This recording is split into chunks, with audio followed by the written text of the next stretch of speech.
To keep or not to keep, it's $14.95, folks. Okay, that is very close to cost for what we buy it at wholesale. You need to get this book to every pastor you know and every youth pastor and everybody going to seminary. I don't care whether they're Catholic, Protestant, Mormon, Easter bunnies, whatever they are. This is the Bible. And 70-something%, some numbers they say 80% identify as Christian. I can get Pastor Baldwin to give me his numbers. They claim to be Christian. I'm not up here on some high horse. I just know that they have taken over our big churches. And I go to them. My wife still goes to big churches in town. And the overall will be good stuff, but it's still a bunch of government worship at the end of it. And their argument is, well, we're going to save souls, and if everything goes to hell, at least we'll have the souls saved. People are going to be deceived by all this evil if they don't know the big picture. This government is pure evil at the top. They're aborting babies, after they're born. They're wanting to kill them up to age 3 now. The Journal of Pediatrics publishes papers on that. These are not liberals. And the so-called conservatives are just the placeholders for them, so we think we have an opposition to all of this. And I like Senator Cruz coming out and saying our big problem is the Republican Party. We can beat the Democrats. Our big problem is the establishment, people like Senator Graham and others, Lindsey Graham. Our problem are people like Franklin Graham. I mean, it is incredible. All the government arms to the teeth and does all this, saying we shouldn't be armed. So this book, To Keep or Not to Keep, Why Christians Should Not Give Up Their Guns. I mean, unbelievable. Why do we supposedly have a military to fight other evil governments? Well, if governments are all ordained by God, then how is that the case? No, if you become evil, God will turn your society over and let the evil take over. Am I correct in saying that, Pastor Baldwin? You're exactly correct, Alex. And let's not forget that the very fact that you have a military or a police, that most Christians and most conservatives would recognize the right to enforce the law and to defend the community or the nation, as the case may be, that all of that derives its legitimacy from we the people, okay? They have the right to defend the country and to defend the community with force because we as individuals created in the image of God have the right to protect our lives. We created a government duly constituted amongst men to secure our liberty, right. And they are our servants that we have created a professional force. But now that professional force does not become our king. The point, though, is that Christians need to realize that if they really believe that the military and police have the right to bear arms and to protect society and protect the nation, they only have that right because they got it from us. It is an individual God-given right first. Yeah, we got it from God. And it became a collective right as we, the people, ceded to them that authority. But it stems and grows from we, the people. It's an individual right given to us by God. If we don't have a right to defend ourselves individually, then the military does not have a right to defend the country collectively, or the police does not have the right to defend the community collectively. They only have that right collectively because we have the right individually as it was given to us by God. And that's a disconnect that Christians just don't seem to understand. Well, you're empowering evil when you say good people can't have weapons because they will follow that law, and you've just empowered evil. Well, not only that, I think it shows an utter ignorance on the behalf of the pastors and the Christians of the country who haven't studied the principles of natural law as given to us by God. The seminaries haven't taught it. The Bible college. I mean, look, I've been through all that. I grew up in that. I mean, how did you wake up then? When was that?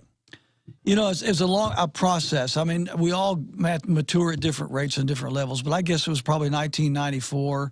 When Clinton first got elected, I started my radio show. He was elected in 92. I started my show in 94.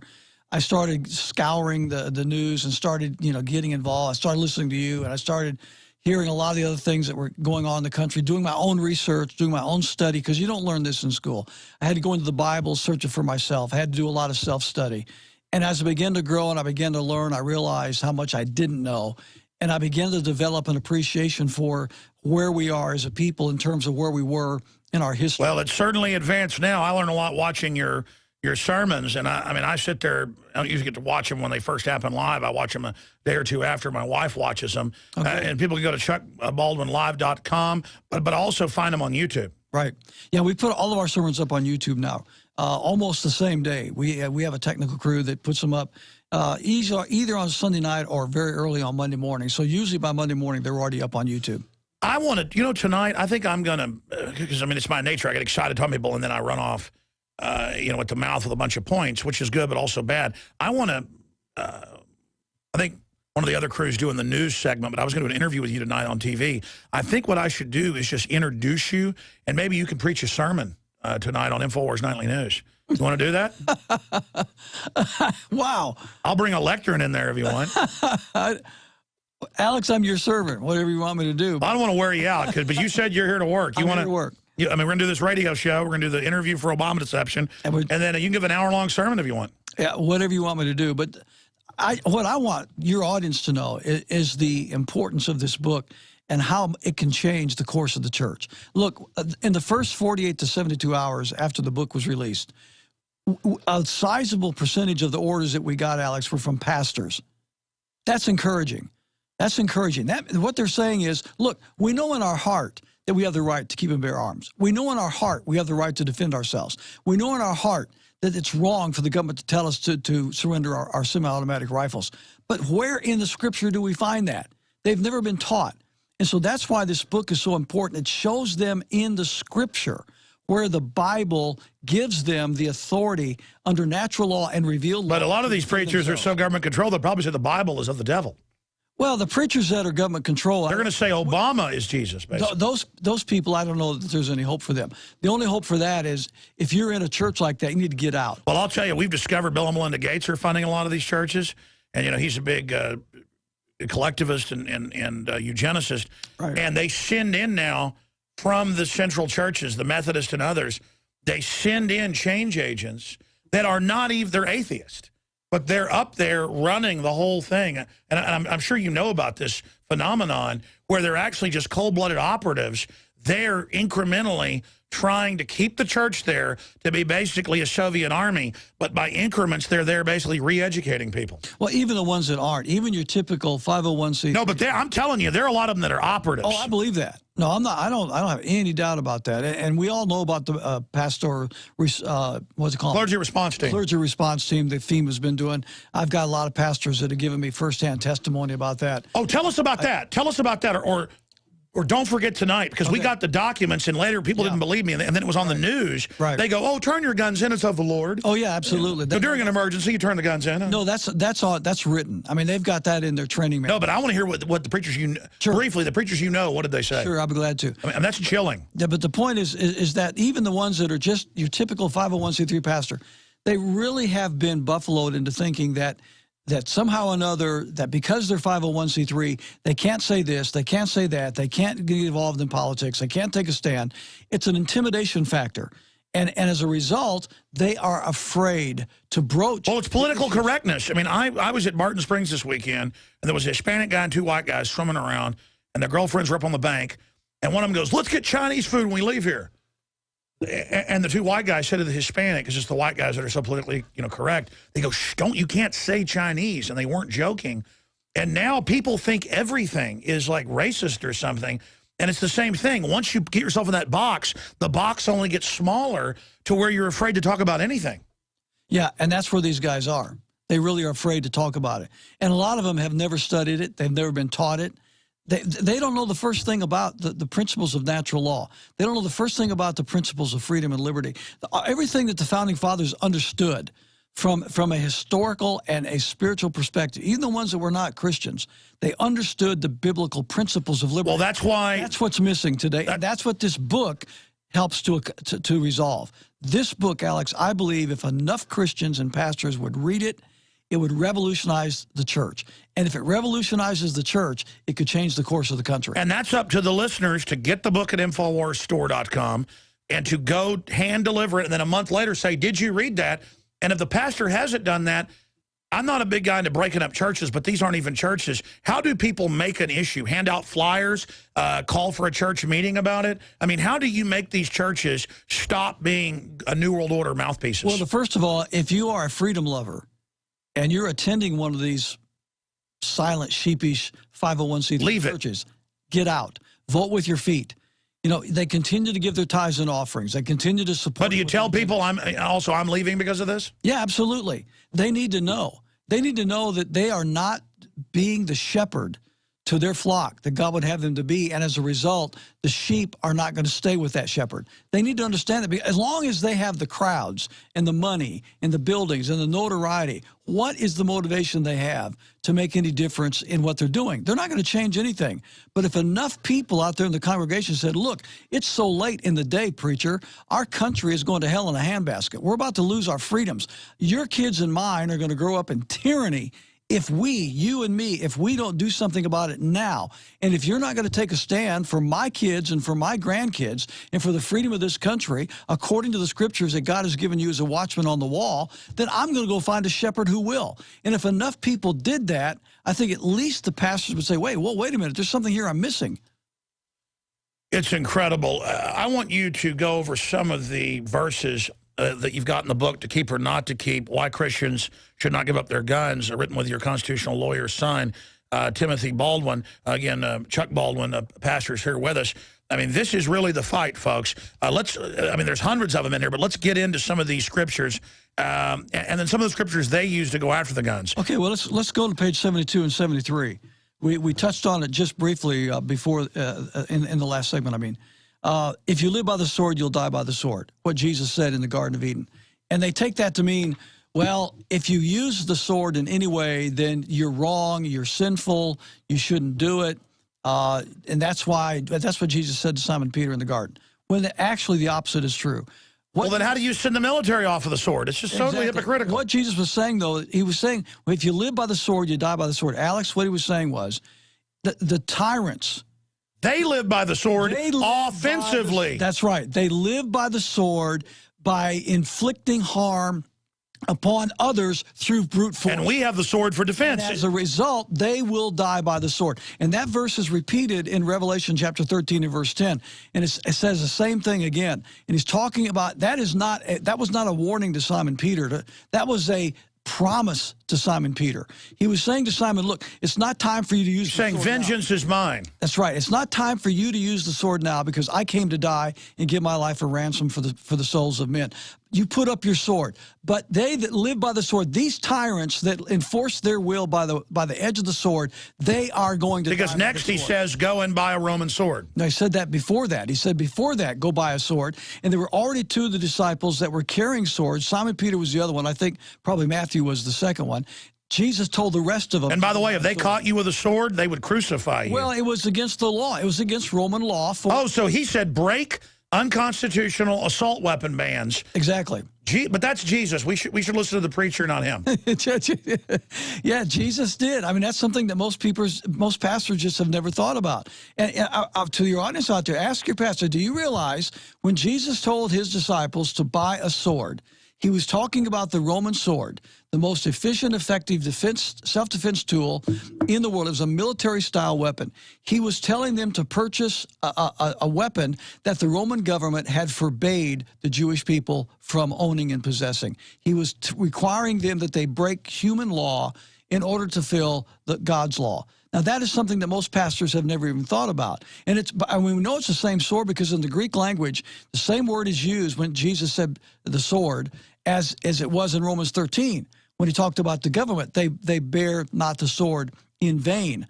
He's talking about the government in Romans 13. Well, plus he's saying, render unto Caesar that which is Caesar. Whose face is on it? It's the government's currency. So, of course, they control it, he's saying. It's like, using Federal Reserve notes. Yeah, my point is that it's the same word for sword that he used when he told the disciples to go buy a sword. Yeah, but Daniel, it's the same word. Daniel should have done what he was told to not go in the lion's den. The other people shouldn't have gone in the fiery furnace. They should have done what they were told. According to these preachers. Yeah. I mean, take all the stories. John the Baptist should have done what Herod said. Take all of the stories out of the Bible where you have an example of one of God's people resisting evil authority, resisting the law, and you're going to take out a sizable portion of the Bible. In fact, in a general way, I would say, find me a major Bible character that did not resist the law. I think, because I've read the whole Bible not as much as you, I'd say 70% of the Bible. I mean, Moses should have done what Pharaoh said. He resisted. He was a bad person. Moses, when according to Hebrews, he chose to suffer affliction with the people of God rather than enjoy the pleasures of sin for a season, esteeming the riches of Christ, the reproach of Christ, excuse me, greater riches. When did he do that? He did that when he killed the Egyptian taskmaster who was murdering the Jewish slave. He protected someone. He protected He someone. should have helped the taskmaster kill the old man. If the rest of the Hebrews would have understood what Moses was doing, they would have joined him at that point, and they would have saved themselves from 40 years of tyranny. But because they wouldn't follow Moses then, they had to go through 40 more years of tyranny. Unbelievable. You heard it. Moses was evil. He defended an old person. Many anthropologists and archaeologists believe that before man even discovered the power to harness and use fire, we were involved in agrarian activities. That is, taking the seeds of plants and then replanting them to produce more.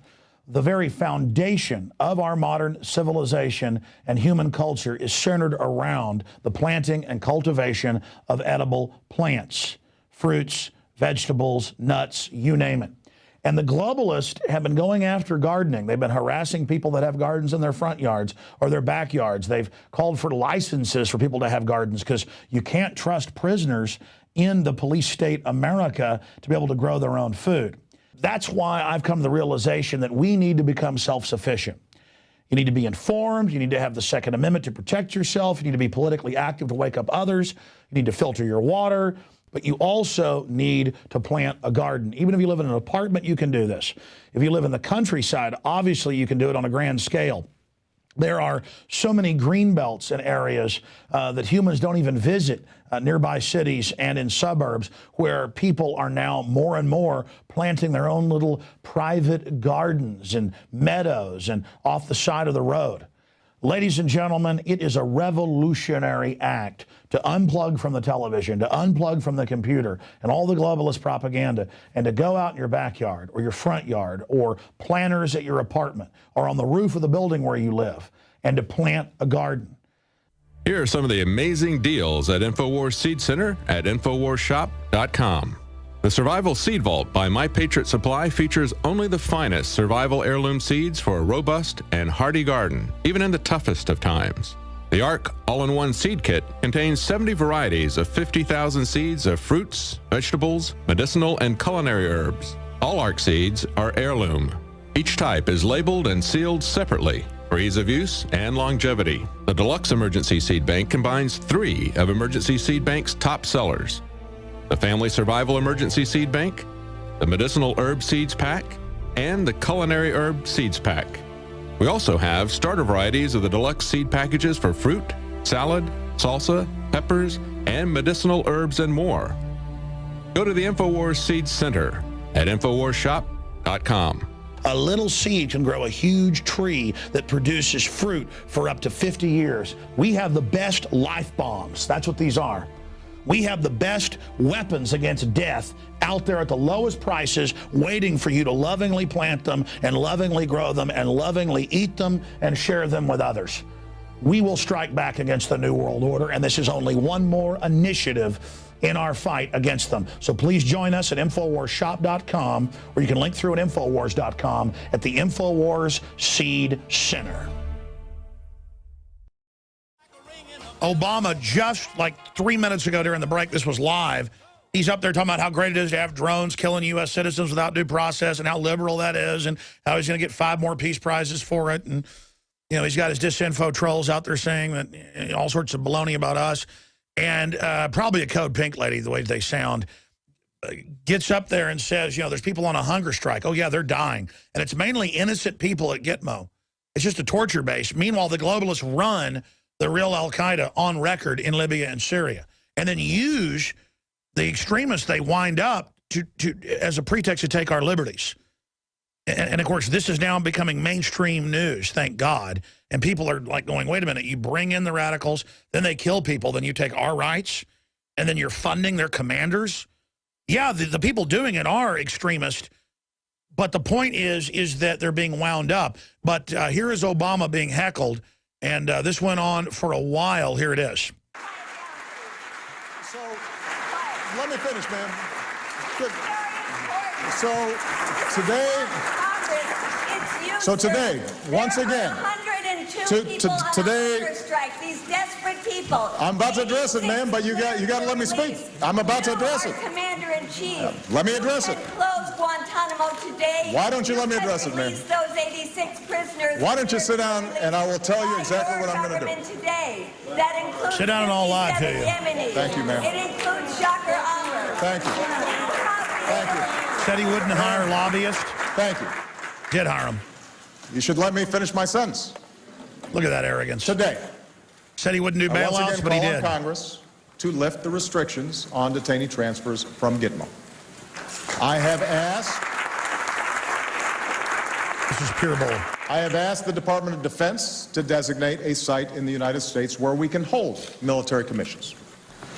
I'm appointing a new senior envoy at the State Department. Oh, that's enough. Shut it down. We're going to go into overdrive and let the pastor finish. But folks, the reason we played this is they make it act like it's conservative to have people secretly held with no due process and tortured for years, even when it's found they're innocent, and then release the really bad guys to go out from there and commit attacks as their promise of getting out. That's happened.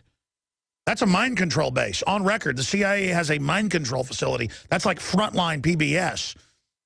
Well, you're chomping at the bit here, Pastor. We're going to get your take on it. But you caught it. That's why I love Pastor Chuck Baldwin. He's smart. There's so few people that really get stuff. And I'm not bragging or also being patronizing. It's true that, folks, they're setting the precedent to set up, which they've already built some of them, giant domestic prisons with no due process here for citizens as well, instead of Cuba. And it's like, oh, we demand you close Gitmo. You bet. I'll move people here and secretly hold them. No, Pastor, I saw you get that. Yeah.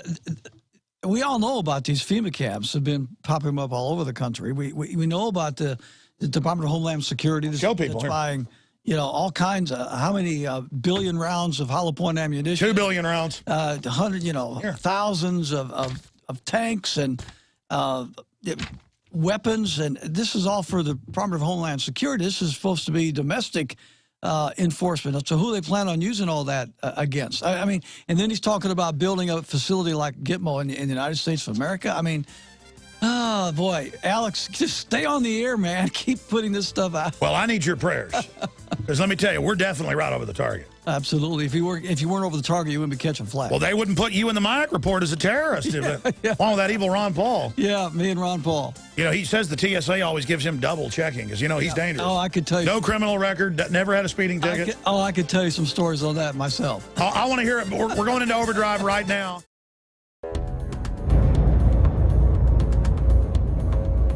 Our viewers have demanded it, so now you're going to get it. More pro-Second Amendment gun shows in the month of June. What we've learned is you cannot hide behind an I-beam when there's a 50 cal present.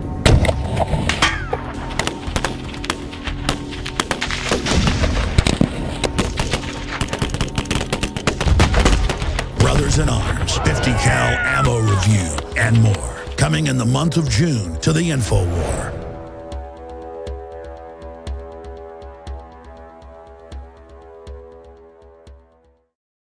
Muslim connected to British intelligence, you knew that would come out, says there will be more lone wolf attacks. And, of course, they'll never be arrested. The people, just like the 7/7 bombing, it turned out was run by an MI6 agent who was totally protected. British ministers call for mass government snooping in wake of Woolwich attack.